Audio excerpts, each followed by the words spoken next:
more context on this issue, we are now joined by Senator Francis Tolentino, Chairperson of the Senate Committee on Admiralty and Maritime Zones. Thank you so much, Senator, for joining us on Labor Day.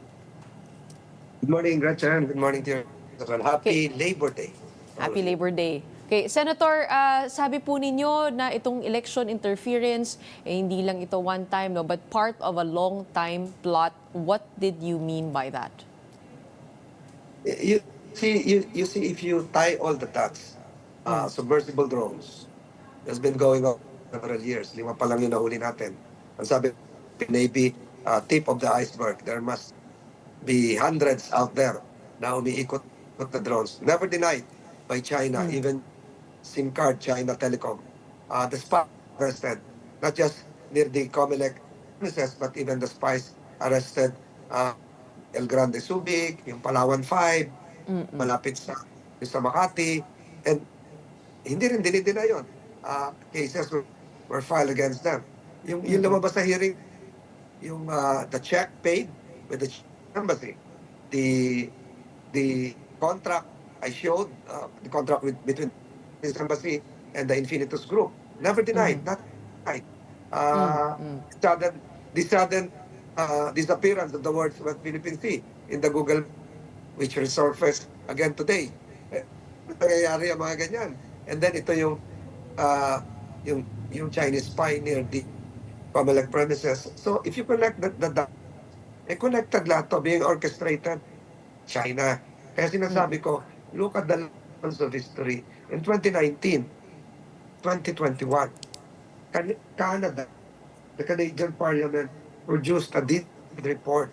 The first part was 109 pages. You can look at the reports online, Gretchen. Alam ko magaling ka dyan. Detailing how China interfered in the elections. The same is true with Australia and New Zealand. The same is true with other countries. It's true with what happened in the political exercise in California. What attended and was accepted as manager of a candidate, a Chinese. So, ganito kalalim na yung mga nangyari.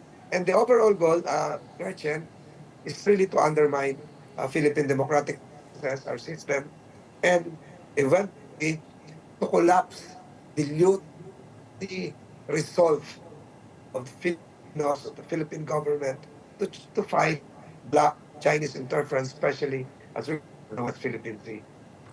Okay, Senator Francis, medyo choppy po yung signal po ninyo, no? Pero medyo naiintindihan naman po namin. You were referring to a 194-page Canadian parliamentary report on Chinese election interference in 2019 and 2021. Pero kung babasahin po natin, ano po yung patterns of spying that they saw? Para malaman po natin, meron po bang pagkakahalintulad sa nangyayari ngayon sa Pilipinas? So, nabanggit ng National Security Council that there are sponsored candidates. Nabanggit ng National Security Council that China would prefer a set of candidates or a certain candidate, especially for the senatorial race, to win because that would be for their own interest. So nabanggit na po yan. It's all out there. It's all out there. And if you will look at the recent Yabra report, which was by Reuters, mas maintindihan yan. Pero dito po, doon sa interview po namin, doon po sa Cybersecurity Philippines, yung IMSI catcher ay pwede lamang makinig, no, doon sa conversations on the device, but not really target the voters' data doon sa local absentee voting natin. I mean, ano kaya yung parang gusto nilang makuhang impormasyon doon? And if you take a look at the devices na nakita po natin, hindi naman sa ina-undermine po natin ito, but mabilis nang mabuo ng kahit sino. Meron nga po siya, nahanap nga po siya sa online shopping platforms, yung mga devices na yan. So there's also the other side is, are we being too paranoid because with the other Chinese guy arrested, parang sabi siya po ay nagsusurvey naman, no, para sa apps, minamap niya para dun sa app company that he was working for. I mean, that angle also is present, right? Alam niyo po, it's not the first time na nahuli sila sa Intramuros area. Last January 2025 meron po na ganong incident. So, the mere fact that it is capable of intercepting messages is a concern enough. Imagine kung nag-uusap yung mga official natin doon, tapos nasasagap nila. Eh, hindi pa po yun pag-ispiya. Kung saan sila magkikita, kung saan, ano yung i-agenda, halimbawa. So, they can do something. So, it doesn't have to be your present number. It doesn't have to be anything that would involve the machines. So, interference na po yun. So, we'll find out from the NBI. I'll be conducting another hearing this coming Monday, and we'll see kung ano po yung kalalabasan nito. But all of this have yet to be denied by the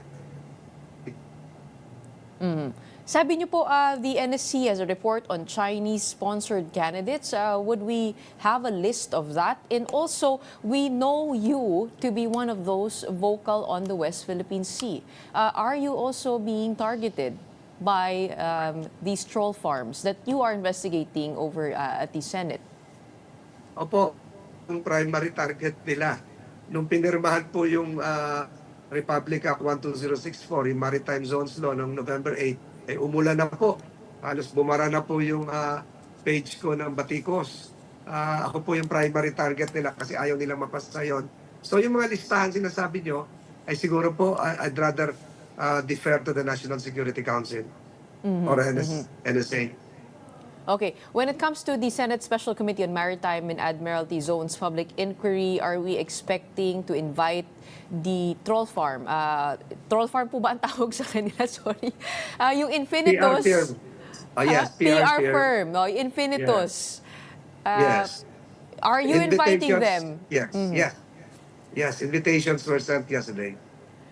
Okay, if ever they are found to these documents that you presented, the service contract for the Chinese embassies, proven to be authentic, what charges do you think could be filed by government authorities? NBI is its own independent investigation, treason, and because our laws at the moment are weak. So to speak, yung ating Commonwealth Act 616 is circa 1941 pa yon. Yun yung kailangan baguhin.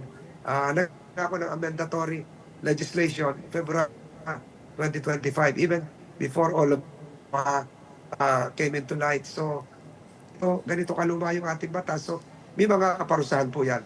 Ganon din po yung mga nahuli na doon po sa Subic, sa Palawan at sa Makati. Okay, what are you hoping to change with the pre-existing law? Heftier penalties, perhaps make some of the crimes committed as non-bailable. Kasi ngayon, bailable pa, ma'am. Yun po siguro paigtingin yung batas. At siguro to raise public awareness that there are some elements out there trying to destroy our way of democracy, and unwittingly, gadgets, social media are being used without us knowing. Kung nagagamit din tayo, minsan sumasagot ka siguro, Gretchen, text mo, troll pala yung text mo. Kami nagtatanong dyan sa program mo, hindi pala totoong tao. So, mahaba na po itong istoryang ito, and this documented ito. But then again, our end point here is to really strengthen our system. Hindi naman natin kayang gawin bulletproof ito, but make democracy stronger in our country. Okay, disinformation operations are not new. Matagal na po yan. Tama po kayo dyan. But it is also a challenge, isn't it, to link the exact accounts to the actual users. Ay, paano po kaya natin malalaman, no? And who will be held accountable? Oo. As the supervisor, organizer of the troll farm, kasama po yun doon sa batas na nakatakutan ko lang dito, Gretchen, although this has yet to be proven, ongoing online scams, ang link nito Kasi, Gretchen, nung hearing ko, napatunayan na ang daming mga the gadgets that you showed, may in-interview ka kanina, marami na nandun po sa malalapit sa mga malls, So, ang feeling ko, to be buttressed by evidence, ang feeling ko, hindi lang yung telephone conversations ang sinasagap nila. Baka pati yung mga credit card numbers masagap nila, which can lead to another uh, financially sa isang pamilya. Di ba? Yung ma-scam ka, mawala yung laman ng debit card or bank account, etc. etc. Senator, do we have more information on what kind of information has been taken by these alleged Chinese spies? You better follow the proceedings on Monday, Gretchen. Okay. Ilalabas niyo po doon. Opo. Which one? This latest one? Yung outside the Commonwealth Office? Lahat-lahat na po siguro, Gretchen. Lahat-lahat na po siguro. Okay. When it comes to the hierarchy of accountability, sabi niyo po yung supervisor ng troll farm, malamang yan po yung maaaring kasuhan. Ano? Pero yung mga pumapayag po na mabayaran to do this kind of work, could they also be traced realistically? That will be part of the amendatory law because they're considered as accomplices or accessories that matter. Kasi maliwanag doon sa mga akong documentary evidences, yung mga screenshots, binibigyan sila ng instruction. O tirahin mo si ganito. Tirahin mo si ganito. I-amplify mo yung ganito. And then the report, nag-report sila sa Chinese Embassy, doon sa Director for Communications. Ito na po yung namin, may 50,000 organic, ito po yung resulta, etc. etc. Following the instructions. At saka, binibigyan pa ng rules. May pag yung tumaas yung engagement. So, pwede sila kasi hindi lang ito naging tao, knowingly they participated. They participated in a concert to undermine the government of the Republic of the Philippines. Okay, Senator, what kind of law are you looking at? No, this is different from the strengthening of the definition of treason. Meron po kayong pinopropose yung parang counter Foreign Espionage Act. Pagdating naman po dito sa mga troll farms, ano pong legislation ang nasa isip po ninyo? I'm looking at alam mo, naaral ko nung araw yan matagal-tagal na rin sa Colombia yung the Filipino version of the GDPR. GDPR has been very effective in terms of enforcing compliance within the European Union. Sumusunod yung Meta, sumusunod yung Instagram, sumusunod lahat. So this is one way of policing their ranks through regulations. So pwede natin hindi naman gayahin. Sumunod sila sa GDPR sa Europe. So gagawin din siguro sa Pilipinas yan. And for those raising a howl as to the effects on freedom of expression, siguro Gretchen, you should know that freedom of expression, freedom of speech attaches to an individual. It comes to troll or fake accounts, hindi naman po yun. So dapat po siguro maunawa that the state has a right to preserve itself. Okay, you're referring to the General Data Protection Regulation of the EU. We'll look into that. Yes. And also we'll wait for the hearing on Monday sa mga revelation po ninyo. Maraming salamat again for joining us on May 1, Labor Day. We have Senator Francis Tolentino, Chairperson of the Senate Committee on Admiralty and Maritime Zones.